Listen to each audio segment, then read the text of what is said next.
tentang gimana caranya kita punya keberanian dan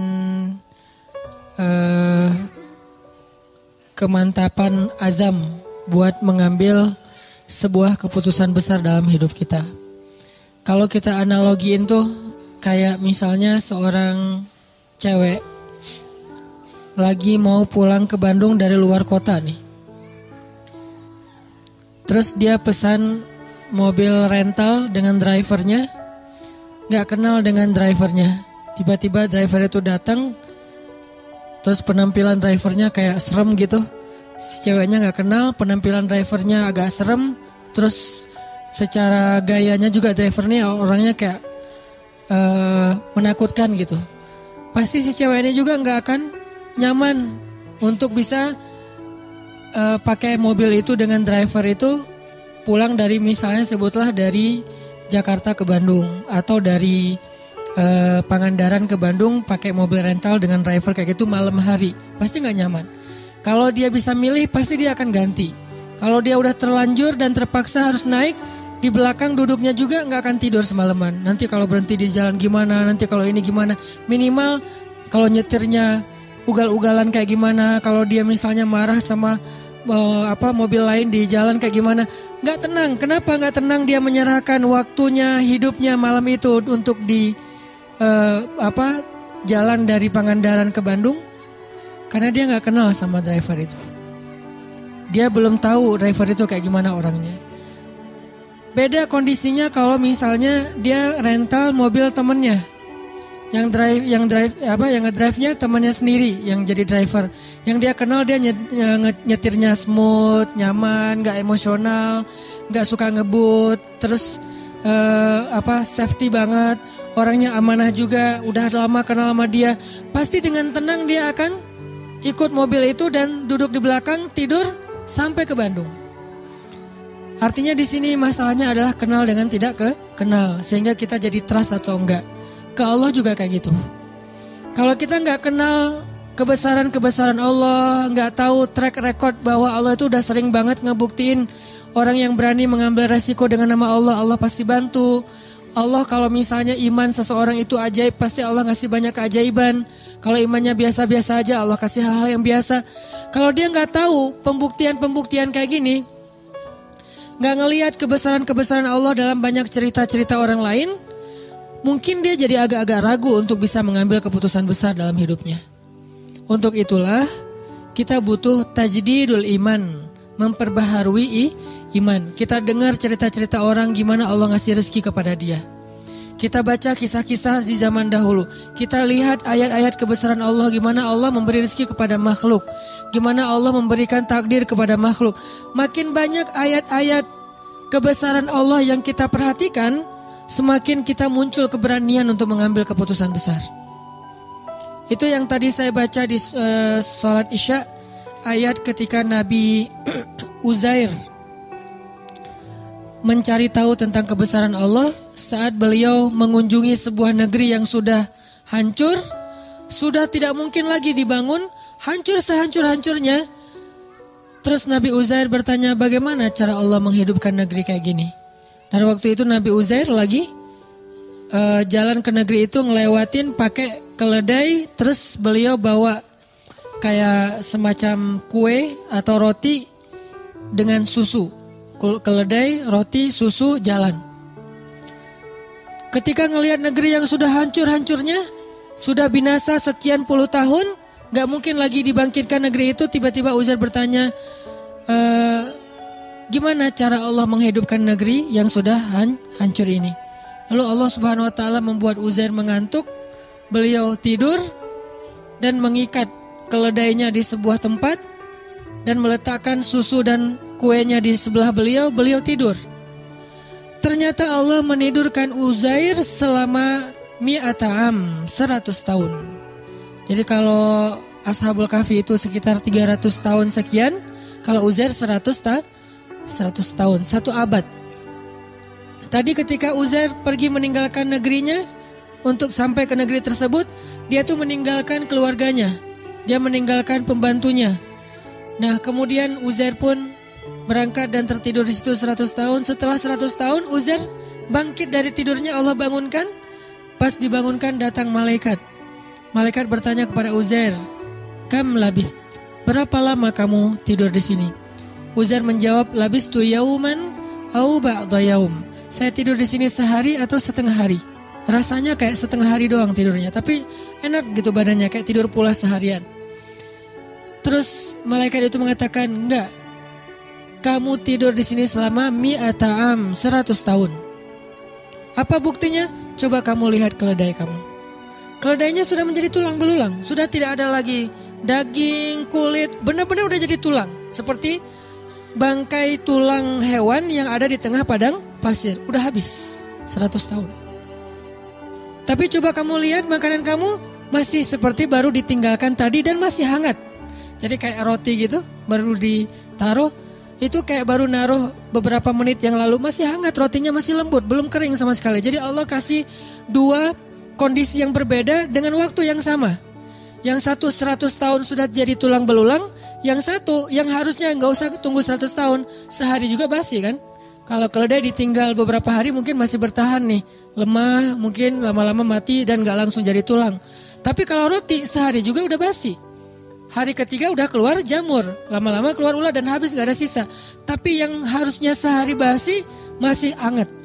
Yang harusnya beberapa minggu baru menjadi tulang, malah sudah menjadi tulang belulang.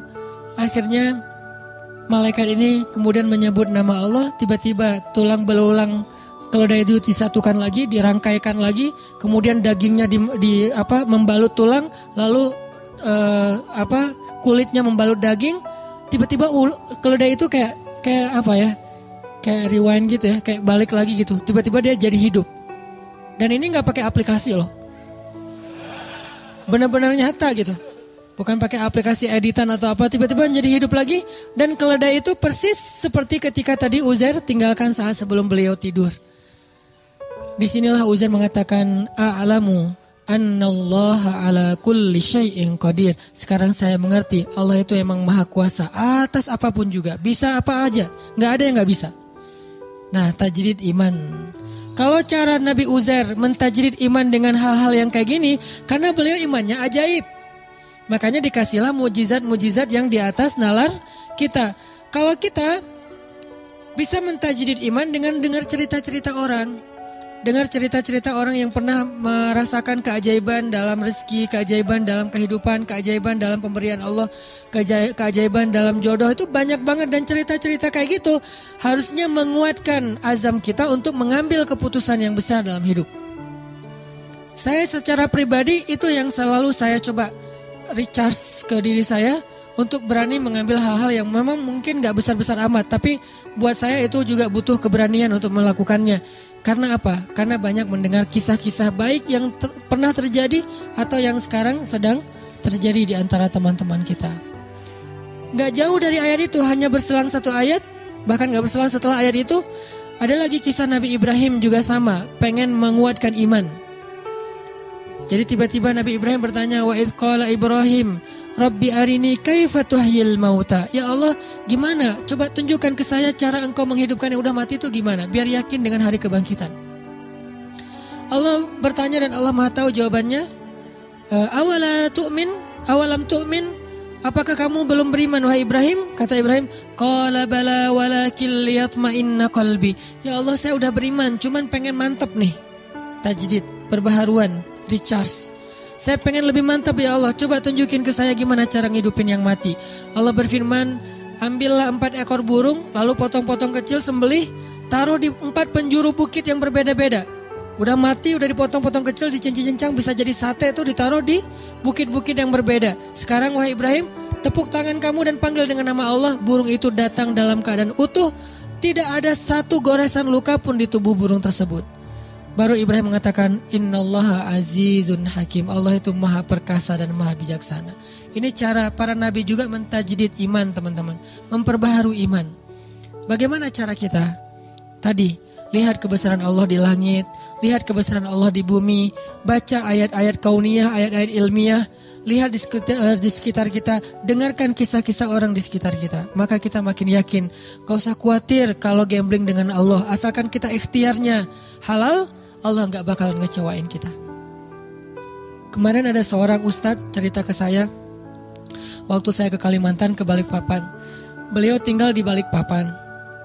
Terus tiba-tiba dapat, beliau cerita ini setelah beliau dengar YouTube saya yang dulu saya tuh kesasar dari Bandung ke Indramayu terus ke Cirebon terus balik ke Bandung kan, yang Tepuguh tuh nggak jelas gitu kan, muter setengah Jawa Barat hanya pengen ngasih rezeki kepada orang yang jualan pal gentong di Cirebon. Beliau juga cerita, Ustadz saya juga pernah ngalamin yang kayak gitu, itu benar banget. Saya di Balikpapan, tiba-tiba teman saya ngajak saya untuk ada acara kayak seminar gitu, nemenin dia yang seminar, saya emang enggak. Nemenin dia ke Jogja. Nginep di hotel, karena dia temannya lagi ikut seminar, dia bingung kan mau ngapain. Tiba-tiba lagi habis sarapan itu, saya ngerasa kayak stroke gitu Ustadz. Setengah tubuh saya tuh kayak gak bisa digerakin, terus panas dingin, terus jantung saya tuh detak kencang. Darah saya tuh kayak berpacu luar biasa gitu, kayak naik darah tinggi gitu. Terus dia pikir astagfirullah, jangan-jangan saya meninggal, gak keren banget sih meninggalnya di kampung orang gitu. Dia takut karena meninggalnya jauh dari keluarga, gak di Balikpapan, takut.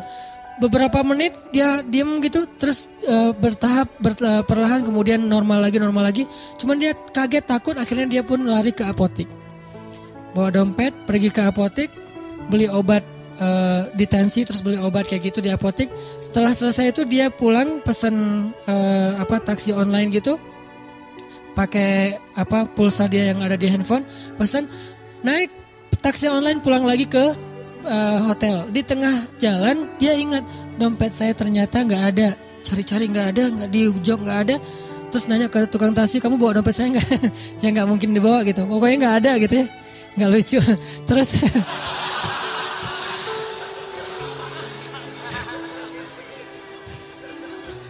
ternyata komennya yang lucu.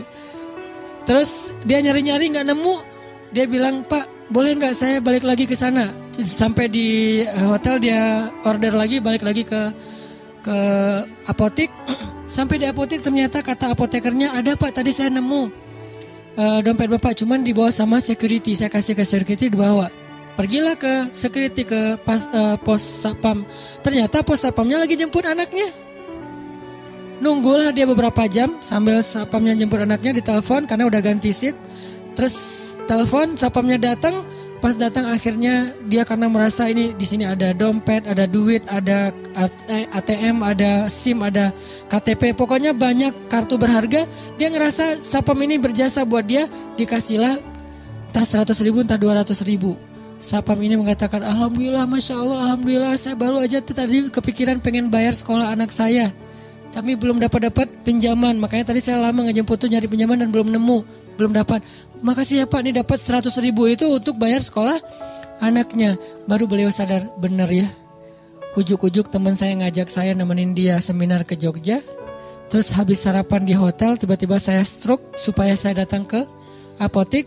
Di apotik itu tiba-tiba dompet saya ketinggalan. Saya balik lagi, ternyata dompet udah dipegang security. Sehingga saya merasa berjasa, saya kasihlah dia 100.000. Tapi jauh-jauh untuk ngasih 100.000 kepada seorang hamba Allah yang Allah pengen ngasih rezeki buat dia. Ini rencana Allah Subhanahu Wa Taala. Dan gak harus selalu bentuknya sedekah, hadiah. Bisa juga bentuknya yang profit, keuntungan dari usaha-usaha kita yang gak nyangka ternyata keuntungannya lebih daripada yang kita pernah bayangin. Ini artinya teman-teman, cerita-cerita kayak gini harusnya nambah yakin kita kalau kita ngambil keputusan besar, sebesar apapun Allah lebih besar. Sebesar apapun resiko yang kita ambil dalam sebuah keputusan, Allah lebih besar. Bukankah kalimatnya Allahu Akbar? Allah Maha Besar, tidak ada yang lebih besar daripada Allah. Jadi kalau tidak ada yang lebih besar daripada Allah, berarti semua kecil. Kalau di hadapan Allah, besar di hadapan kita tapi kecil di hadapan Allah. Semua keputusan kita, semua resiko kita, semua bahaya yang kita takuti, semuanya saghir indallah, kecil di sisi Allah Subhanahu Wa Taala. Karena Allah akbar dan ala kulli syai'in qadir. Gak ada yang Allah gak bisa. Cuman untuk bisa punya keberanian kayak gini, kita terus recas, mentajdid iman kita dengan dengar nasihat-nasihat orang, dengar cerita-cerita orang, kayak gitu teman-teman. Jadi mudah-mudahan dari sekarang kita coba lebih sering mencas iman kita lewat motivasi taklim, lewat bacaan, lewat cerita-cerita teman kita, hal-hal yang ajaib dalam hidup dia. Suatu saat kalau memang kita harus mengambil sebuah keputusan besar, maka kita sudah punya kemantapan hati, sudah yakin sama Allah. Dan keyakinan kita yang dalam itulah modal paling penting kita dalam mengambil keputusan besar. Bukan misalnya nih mau ninggalin kerjaan, udah nabung dulu sekian ratus juta biar nanti kalau lagi oleng masih ada simpanan uang. Bukan itu modal yang nomor satu, walaupun itu penting.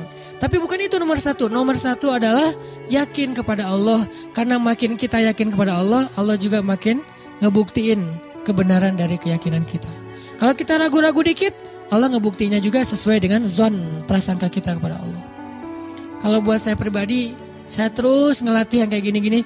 Pokoknya kalau sama Allah mah gak usah khawatir lah. Yang penting ikhtiar. Dan ikhtiar itu bagian dari tawakal. Ikhtiar itu bukan berbeda ya, bukan ikhtiar dan tawakal. Ikhtiar itu bagian dari tawakal. Karena kalau orang yang tidak tawakal pasti ikhtiarnya melenceng. Kalau dia ikhtiarnya gak melenceng, masih fisabilillah, masih sesuai dengan syariat, koridor, on the track, berarti dia masih tawakal sama Allah, masih berserah. Begitu ikhtiarnya udah keluar dari tracknya Allah, berarti dia udah gak yakin dan gak berserah lagi kepada Allah. Jadi ikhtiar, doa, bagian dari tawakal. Ikhtiar, doa, pasrah, itu bagian dari tawakal. Jadi bukan tawakal dan ikhtiar, bukan. Ikhtiar bagian dari tawakal. Ya, insya Allah ini bisa menjadi motivasi buat kita dalam mengambil keputusan-keputusan hidup kita. Walaupun mungkin awalnya emang agak berat, awalnya mungkin agak menyedihkan, awalnya mungkin agak sedikit terbeban. Tapi beban itu sedikit demi sedikit akan Allah ringankan. Dan setelah kita sampai kepada janji Allah untuk menolong kita, malah nanti kita akan mengatakan bersyukur dulu saya berani mengambil keputusan itu. Tapi iman kita harus stabil ya. Jangan 2 hari, seminggu, sebulan kemudian kita mulai suudzon sama Allah. Yang tadinya Allah udah mau nolong kita gak jadi. Gara-gara apa? Udah pundung. Allah udah nurunin nih keajaiban dalam hidup kita. Pelan-pelan turun ke bumi. Dan itu juga butuh waktu gitu ya. Kenapa butuh waktu kok gak segera? Karena Allah pengen ngelihat kesabaran kita, pengen ngelihat ketahanan iman kita. Pas sudah mau sampai, kita pundung. Naik lagi tuh bantuan kepada Allah. Ya Allah, dia udah pundung gak jadi. Di cancel kan sama kita. Nah terus saja, jangan ada batasnya. Yakin sama Allah mah gak ada batas. Kalau sabar kepada manusia ada batasnya. Tapi sabar kepada Allah gak ada batasnya. Sabar kepada manusia ada batasnya. Tapi sabar ke Allah gak ada batasnya. Maka mudah-mudahan kita terus husnuzon sama Allah, terus yakin sama Allah dan ngambil keputusan-keputusan hidup kita. Masing-masing punya hajat, punya masalah, dan Allah akan menolong kita. La'allahu khair, la tahzan, innallaha ma'ana. Jangan ngerasa sendiri, jangan berputus asa, jangan khawatir, jangan sedih. Allah bersama kita.